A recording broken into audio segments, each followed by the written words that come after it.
Health plus programme में आप सबका स्वागत है। आज हम आपको लेकर चल रहे हैं डॉक्टर पूजा होम्योपैथिक क्लिनिक अमृतसर। हमारी टीम ने डॉक्टर पूजा जी जो कि कंसल्टिंग फिजिशियन है से बातचीत की, जो कि बहुत ही अच्छे ढंग से यहाँ पर अपनी सेवाएं दे रही हैं। हमारी टीम से बातचीत करते हुए डॉक्टर पूजा ने बताया कि होम्योपैथी में क्रॉनिक से क्रॉनिक बीमारी का सफल इलाज किया जा सकता है और इसका कोई साइड इफेक्ट नहीं होता। दूर दूर से लोग यहाँ आते हैं, डॉक्टर पूजा होम्योपैथिक क्लिनिक से सेवाएं लेते हैं और तंदुरुस्ती पाते हैं। आइए करते हैं बातचीत डॉक्टर पूजा जी से। दर्शकों, पंजाब प्लस चैनल पे आपका स्वागत है। आज हम आपको मिलाने जा रहे हैं डॉक्टर पूजा जी के साथ, जो पिछले लंबे समय से अपनी प्रैक्टिस इनफर्टिलिटी में और क्रॉनिक से क्रॉनिक बीमारियों को ठीक करने में अमृतसर के बिल्कुल हार्ट में ये अपना सेंटर में सेवा दे रहे हैं। पूजा जी, स्वागत है आपका हमारे स्पेशल शो में। नमस्कार जी, thank you so much for giving this opportunity कि मैं यहाँ पे आके आपके चैनल पंजाब प्लस पे आके होम्योपैथी के बारे में और होम्योपैथी से जो ट्रीटेड केसेस हैं इनफर्टिलिटी की और गायनी के रिलेटेड प्रॉब्लम्स को बता सकूँ। डॉक्टर साहब, क्या कहना चाहेंगे कि इनफर्टिलिटी, जब भी इनफर्टाइल कपल्स आते हैं तो कई बार सिंपल रीजंस आप उनको गाइड करते हैं कि आपके मेंस्ट्रुएशन डेज में आपने इन डेज में मिलना है, और कई बार थोड़ी सी कोई थायराइड के कारण, क्या कहना चाहेंगे कि वो लोग प्रेशर में ज़्यादा होते हैं, लेकिन जब आप होम्योपैथी लेकर डॉक्टर के पास जाते हैं तो प्रेशर पहले तो आप वैसे ही रिलीज कर देते हैं जब आप उनको काउंसल करते हैं। जी बिल्कुल, इनफर्टिलिटी तो एक ऐसी प्रॉब्लम है जो सोशल हमारी सोसाइटी में एक टैबू है कि ये ठीक नहीं हो सकता, और ये एक ऐसी प्रॉब्लम है जिसके लिए आपको बहुत हैवी मेडिकेशंस, बहुत हार्श ट्रीटमेंट्स लेनी पड़ती हैं। लेकिन ये जो इनफर्टिलिटी के केसेस हैं पेशेंट टू पेशेंट वेरी करते हैं, और इसके जो रीजंस है उसको तो हमने निकालने होते हैं कि क्यों है इनको इनफर्टिलिटी की प्रॉब्लम है।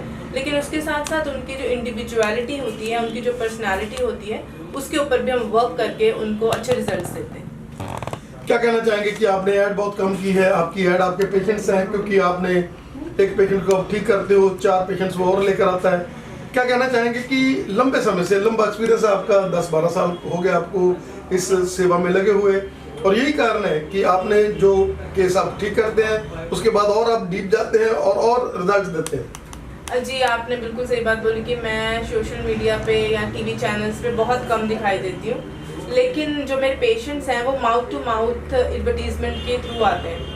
एक ठीक होता है तो वो 4 और भेजता है, और बेसिकली जो मेरे पेशेंट्स हैं वो आउट ऑफ इंडिया के ही हैं जो इनफर्टिलिटी के केसेस हैं। ऐसा क्या कहना चाहेंगे कि एनआरआई, तो जैसे आपने बताया है कि वो लोग, क्योंकि वो ये चाहते हैं कि साइड इफेक्ट ना हो, आपका जो होम्योपैथी है उसमें साइड इफेक्ट नहीं है, उसमें ये नहीं कि आपकी कोई ट्रीटमेंट इतना लंबा, नो डाउट कि ट्रीटमेंट तो लंबे चल सकते हैं, लेकिन इसमें लेते तो वो इनफर्टिलिटी की मेडिसिन है, लेकिन उनकी फिजिकल हेल्थ ठीक होना, उनका डिप्रेशन ठीक होना, उनका पेट सही होना, उनको और बीमारियों से निजात पाना, क्या कहना चाहेंगे कि आप ओवरऑल एक वेलनेस की तरह भी काम करते हैं? जी बिल्कुल, सिर्फ हम इनफर्टिलिटी को ट्रीट नहीं करते, इनफर्टिलिटी के साथ साथ जो पहले प्रॉब्लम है आपके मेंटल हेल्थ, और जो ड्यूरिंग इनफर्टिलिटी जो आपको आती हैं प्रॉब्लम्स मेंटल हेल्थ की, उसको भी हम साथ साथ में ट्रीट करते हैं। और जो हम दूसरी ट्रीटमेंट्स के बारे में बात करें तो येस, इट्स ट्रू कि वो बहुत ही हार्श ट्रीटमेंट्स होती हैं। IVF जैसी ट्रीटमेंट्स होती हैं वो बहुत ही पेनफुल भी होती हैं, एंड समटाइम्स अनफॉर्चुनेटली वो सक्सेसफुल भी नहीं होती।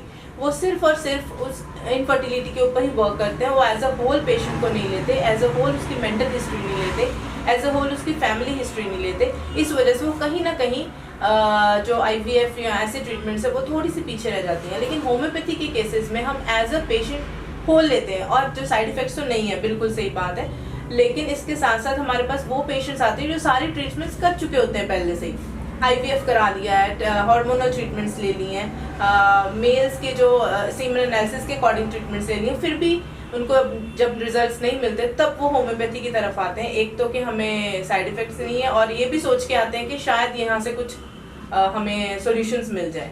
दे come to us with a question mark, लेकिन I am very fortunate, I am very thankful to God कि उन क्वेश्चन मार्क को मैं हटा के वहाँ पे फुल स्टॉप लगा सकती हूँ।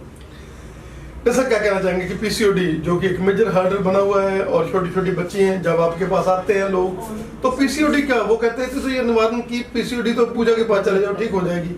क्या कहना चाहेंगे कि आपने हजारों पेशेंट्स को ठीक किया है, और सबसे बड़ी बात है कि आप उनको लाइफस्टाइल डिजीज के साथ, शुगर की बात कर ले, हम लोग इसकी बात कर ले, थायराइड की बात कर ले, PCOD की बात कर ले, तो आप लोग ओवरऑल उनको एक उनका हिस्ट्री लेते हो और उसको ट्रीट करते हो। पीसीओडी को मैं एक ट्री के जैसे देखती हूँ, लेकिन उसकी जो रूट कॉज है दैट इज डिफरेंट। लेकिन जो आजकल के जो डॉक्टर्स हैं और मोड ऑफ ट्रीटमेंट्स है वो पेड़ को काटते हैं, ना कि उसकी जड़ को उखाड़ते हैं। तो what I do is I go to the root, मैं उसको रूट कॉज को निकालती हूँ ताकि वो दोबारा से वो जो पेड़ इतना बड़ा बना है वो बने ना। और जो रूट कॉज है पीसीओडी का वो है एक lifestyle disorders, sleep pattern disturb है, स्ट्रेस लेवल्स बहुत ज़्यादा हैं, जंक फूड का जो इंटेक आजकल लड़कियां कर रही हैं वो बहुत ज़्यादा है, एंड मोर ओवर जो बिल्कुल लोग यकीन नहीं करते that is screen exposure. Mobile से एक्सपोजर बहुत है, लैपटॉप, आईपैड्स, इनके एक्सपोजर बहुत ज़्यादा है। उनकी जो रेज निकलती हैं वो कहीं ना कहीं आपकी बॉडी को 100% हार्म करती हैं। सो इन चीज़ों के साथ साथ मैं उनको ये चीज़ बताती हूँ, और होम्योपैथी तो वर्क करती है ऐसी केसेस में। और आपको पीसीओडी के साथ साथ ओवरऑल आपकी बॉडी जो है बिल्कुल मेंटेन रहती है, वेट आपका कंट्रोल रहता है। पीसीओडी की वजह से जो आपके हार्मोनल डिस्टर्ब्स हुए हैं, जैसे थायराइड हो गया, शुगर हो गया, उन चीज़ों को भी कंट्रोल करते हैं। पूजा जी क्या कहना चाहेंगे कि आपने आज तक कौन सा वो दिन था जब आपको इतनी खुशी हुई हो कि आपको अब खुद भी लगता हो कि शायद ये सही ना हो, क्योंकि लोग लास्ट स्टेज में तो आते हैं होम्योपैथी के पास, और आपने वो भी कई केसेस ऐसे हैं, क्योंकि आप भी हार मानने वाले नहीं हो, आप बड़े अटैकिंग हो और हमेशा हर चीज़ को एज ए चैलेंज लेते हो। क्या कहना चाहेंगे? जी ये सच्ची में ये जो केस है बिल्कुल मेरे दिल के बहुत करीब है, क्योंकि मेरे पास एक 39 इयर्स की लेडी आई थी और उनको इनफर्टिलिटी और उनको था केस एडिनोमायोसिस। एडिनोमायोसिस एक प्रॉब्लम होती है ना, यूट्रस जो है आपका साइड वाले जो ऑर्गन्स है उसके साथ कहीं ना कहीं चिपकना शुरू हो जाता है, और इस केसेस में जो कंसीव करना बहुत मुश्किल होता है। उनका जो लिवर का जो हेपेटाइटिस बी था उनको, और लिवर का जो लोड था viral load that was in लाखों में था, और she was very much disheartened. मेरे पास वो लीवर की मेडिसिन लेने थे, लेकिन जैसे कि मैं पेशेंट को हेड टू फुट एनालिसिस करती हूँ तो उनसे मुझे पता चला कि वो इनफर्टिलिटी की मेडिसिन लेती रही हैं काफ़ी सालों से, और वो बिल्कुल होपलेस थी कि नहीं मतलब मैम ये आप छोड़ दो, मतलब कंसीव तो मैं नहीं कर पाऊंगी, आप सिर्फ लीवर को ठीक करो। तो मैंने कहा अगर आप विलिंग हो तो मैं आपका केस ले सकती हूँ। तो उनका जब मैंने केस लिया, मैंने उनको एश्योर किया था कि आप 3 मंथ्स के अंदर अंदर प्रेग्नेंट हो सकती हैं, और उन्होंने बोला कि नहीं मेरा uterus that is not that strong, periods में मेरे बहुत ज़्यादा ही हैवी इरेगुलर हैं, तो इस चीज़ से मैं मतलब आई एम नॉट सेटिस्फाइड। मैंने कहा कि नहीं आप करके देखो, और exactly after 3 months she got pregnant, और उनको अभी नवंबर में बहुत हेल्दी बेबी बॉय हुआ। तो that was very close case to my heart की, आई वाज वेरी हैप्पी। उन्होंने मुझे अपना वीडियो रिव्यू भी दिया है कि मैं 39-40 ईयर्स की हूँ लेकिन मैंने कंसीव करा, and she was more than happy. तो क्या मैसेज आपका रहेगा कि वो पुराने मिथ्स के लोगों को बाहर आना चाहिए कि होम्योपैथी स्लो है, होम्योपैथी में इलाज आजकल नई क्रांति आ चुकी है सारे वर्ल्ड में होम्योपैथ्स को। कोरोना के पीरियड में हमने देखा कि होम्योपैथ्स ने जो सेवा की है सोसाइटी की और इम्यूनिटी को बूस्ट किया है, क्या कहना चाहेंगे कि आज वो परहेज नहीं है, आप मिस में ना पाओ, आज वो स्लो नहीं है होम्योपैथी, आज होम्योपैथी करंट की तरह काम करती है, और अगर आप जाएंगे लास्ट स्टेज में फिर तो वो धीरे धीरे आपका वो जंगाल लगा हुआ धीरे धीरे नींबू के साथ हमें दूर करना पड़ेगा।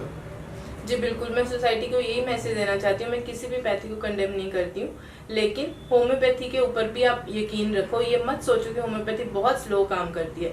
Homeopathy something is better than nothing, and going slow is very good then going to fast. तो होम्योपैथी एक ऐसी पैथी है जो आपको सर से लेके पाँव तक आपके रूट कॉज को निकाल के आपको बिल्कुल हेल्दी बना सकती है। Allopathic medicine is for emergency cases, जहाँ पे कोई और तरीके से आपकी जान नहीं बच सकती, तो आपको लाइफ सपोर्ट चाहिए। For that cases allopathy is the best. लेकिन जैसे क्रॉनिक केसेस हैं, जैसे आप हर चीज़ से हार चुके हो, आपको अपने ऑर्गन्स हेल्दी वे में चाहिए, तो वो वहाँ केसेस, इवन कि कैंसर केसेस भी जो हैं वो भी होम्योपैथी ठीक करती है। बट द थिंग इज़ कि आपको पहले होम्योपैथी को ट्राई करना चाहिए। होम्योपैथी को एक लास्ट और बिल्कुल उस जोन में मत रखो कि हाँ अगर नहीं कहीं और तो चलो होम्योपैथी देख लेते हैं, उसको चलो वाले केस में मत रखो, उसको प्रायोरिटी में रखो। Homeopathy is very safe and natural pathy. आपको बहुत बहुत धन्यवाद हमें समझने के लिए। Thank you so much.